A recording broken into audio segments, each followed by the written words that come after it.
On pourrait presque croire qu'il n'y a personne ici. Vous ne trouvez pas? Détrompez-vous.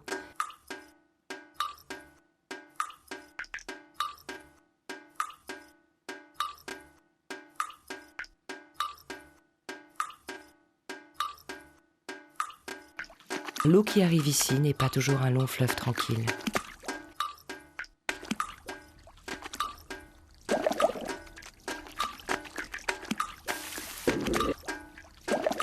Ici, nous vous connaissons car nous avons appris à travailler au rythme de votre vie quotidienne. Nous avons appris à mieux vous connaître pour piloter cette usine. Nous savons qu'au mois d'août, la quantité d'eau sera plus faible car beaucoup d'entre vous partent en vacances. Nous restons pourtant en alerte car les orages de ce même mois d'août, avec leurs averses courtes mais violentes, font brutalement monter le débit. Nous savons que vos nuits sont plus calmes que vos jours, mais que chaque petit matin, les cuisines, les salles de bain, les toilettes s'animeront et feront grossir la même grande rivière.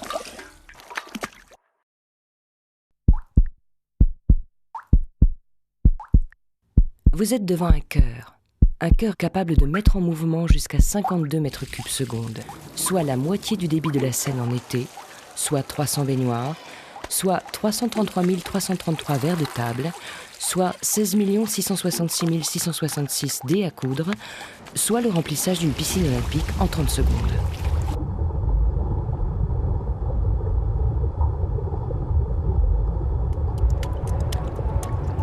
Mais savez-vous seulement à quoi ressemble l'eau à la sortie du grand entonnoir parisien?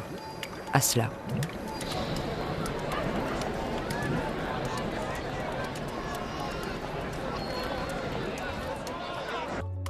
Après les premières étapes de traitement avant d'entrer dans cette unité, l'eau ressemble à cela. Enfin, après la nitrification-dénitrification, l'eau aura retrouvé sa propreté et pourra retourner sans danger au milieu naturel.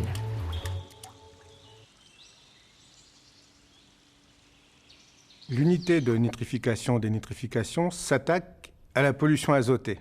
L'azote, c'est ce qu'il y a dans l'urine essentiellement, ce qu'il y en a un petit peu dans les matières fécales, mais surtout dans l'urine, c'est bourré d'azote. Alors si des bactéries éliminent l'azote dans la rivière, tant mieux, l'azote est éliminé. Sauf que pour éliminer cet azote, les bactéries consomment de l'oxygène.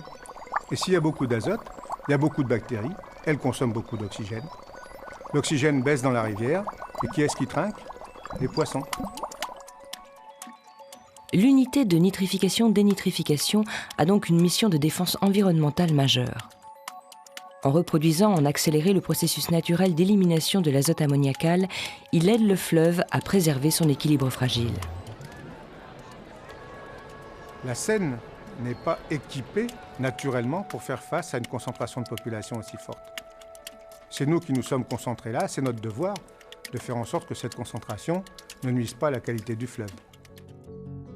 Cette unité appartient à une nouvelle génération d'usines, qui sont des usines d'épuration, de traitement des eaux usées, mais qui relèvent d'une toute autre problématique, d'une maîtrise des nuisances, d'une recherche d'insertion paysagère, d'un souci d'unité, d'un souci aussi de respect de l'homme qui y travaille, et qui ne s'apparente plus à des infrastructures industrielles, mais plutôt à des architectures publiques, comme on peut en voir partout dans la cité.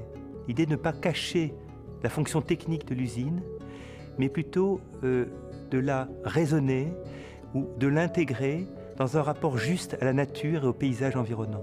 Et l'idée a été d'implanter l'usine dans un rapport au paysage qui signifie, entre forêt et Seine, d'un côté le retour des boues à la terre, côté forêt, et d'autre part le retour de l'eau au milieu naturel et à la Seine, côté Seine.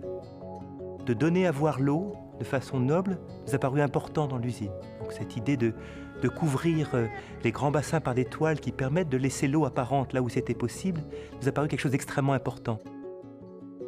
Il y a une inconscience dans la façon dont, dans nos villes occidentales, nous polluons les eaux usées. Et il y a une difficulté d'autant plus grande dans la dépollution de ces eaux, dans leur traitement, avant leur rejet dans les fleuves et dans le milieu naturel. Et peut-être que par le travail architectural et la recherche d'une certaine qualité dans l'architecture même du projet, on peut signifier la préciosité de l'eau et la noblesse de l'activité qui consiste à la traiter.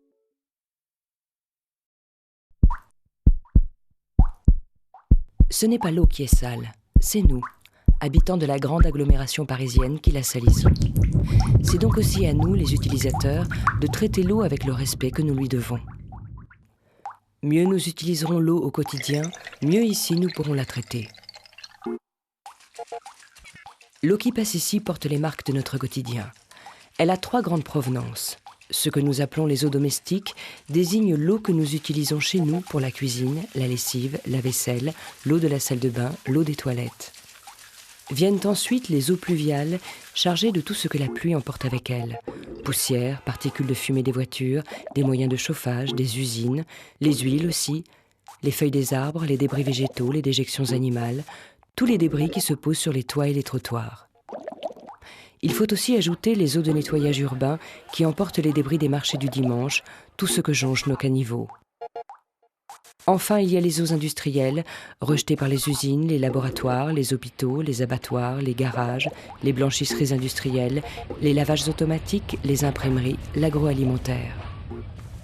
Toutes ces pollutions rassemblées forment un mélange de plus en plus compliqué et rendent chaque jour le traitement de l'eau plus difficile et plus cher.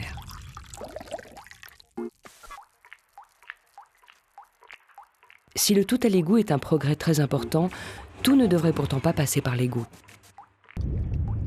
Quand les déchets arrivent, on a du mal déjà à les reconnaître. C'est beaucoup de la filasse après, ça s'est mélangé avec d'autres déchets. On peut trouver du sac plastique, du coton-tige, des cheveux, beaucoup de cheveux. Des jouets d'enfants également, on en trouve beaucoup. La provenance de ces sables, c'est principalement le ruissellement. C'est-à-dire tous les sables qui sont lavés par les pluies ruissellent dans les égouts et se retrouvent dans nos bassins. Il y en a beaucoup, et on peut estimer ça entre 10 et 15 tonnes par jour. La Grèce, il y en a beaucoup aussi. Il y en a beaucoup aussi, à peu près 5 tonnes par jour. Dans la salle de bain, c'est avec l'utilisation du savon et de la saleté corporelle que nous allons produire justement cette pollution organique. Dans les WC, il s'agit tout simplement de la matière fécale et du papier hygiénique qui va accompagner. Dans les cuisines, la matière organique est souvent représentée par des détritus que l'on met souvent au fond de l'évier et qui part du coup avec l'eau dans les canalisations. Alors la clarifloculation traite les phosphores et les phosphates qui polluent énormément les cours d'eau. La présence de ces phosphates et de ces phosphores dans l'eau amène une pollution relativement importante, alors que le premier geste, c'était d'être propre. L'élimination des eaux usées de la maison et leur traitement avant de la remettre dans l'environnement a apporté un gain de santé absolument colossal dans le siècle qui s'est écoulé. Aujourd'hui, cette notion de tout à l'égout devrait disparaître pour pouvoir ne mettre dans les égouts que des composés qu'on peut facilement dégrader, les autres produits étant traités par une autre filière. Actuellement, dans l'ensemble de l'Europe, on constate des bouleversements écologiques de nos rivières et de nos ressources en eau liés au rejet d'azote et de phosphore. C'est pourquoi les progrès accomplis dans ce domaine, et notamment les nouveaux traitements mis en place dans l'usine Seine-Aval, permettent de réduire ces apports et améliorent la qualité de la Seine jusqu'à son estuaire.